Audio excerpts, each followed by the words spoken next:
Victorian dairy farm is bucking a lot of trends. Come on! Melanie and her husband Paul have recently joined an industry that's shrunk by 20% in just 5 years. And while nationally milk production is falling, it isn't at this dairy. Despite significantly increased input costs, and I can't stress enough significantly increased input costs, I think overall we're set for a good year. The national commodity forecaster ABARES says dairy farm incomes are up 35% this season as prices near record highs. But in the coming year, the costs of production are set to grow. To think back 5 years ago to now for an equivalent kind of dairy ration, we're probably looking at an increase of perhaps 100%. That's because grain prices are also sitting at record highs. This patch of canola is a small part of 3.4 million hectares of crops being grown by farmers across the country as they try to take advantage of a global shortage of oilseeds. The price of canola was so high, I wanted to have a go at it.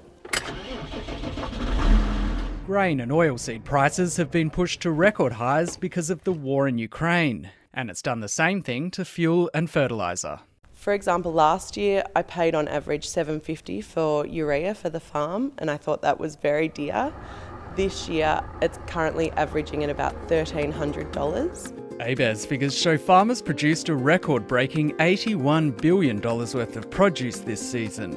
And high grain prices are the main reason that number is expected to stay above $80 billion in the next 12 months. On the livestock side of things, the near-weekly records we saw broken at sale yards like this one are likely to be less frequent, although prices will remain strong. Look at 35 below, 35 down there, go, hurry, cow! I think the long-range forecasts for that are pretty good, saying that the American markets are taking a fair bit more lamb. On the cattle sides of things, we've definitely seen an increase, unlike anyone thought was going to happen. Across the bush, a run of good seasons has seen farmers invest more in their businesses, from building new cattle and sheep yards to constructing wool sheds and buying new equipment. The last time that happened, I would have imagined, and I wasn't alive, but would have been the wool boom in the 60s. So this is effectively the same scenario. In towns like Hamilton, where agriculture makes up well over half of the economy, there are many signs that investment is flowing past the farm gate. If you talk to any car dealer, machinery dealer, they'll tell you they've been having great seasons too. While nationally farms continue to struggle to find workers, newcomers have found long-term jobs in this town. We've seen new sporting teams starting up, particularly in the younger sector.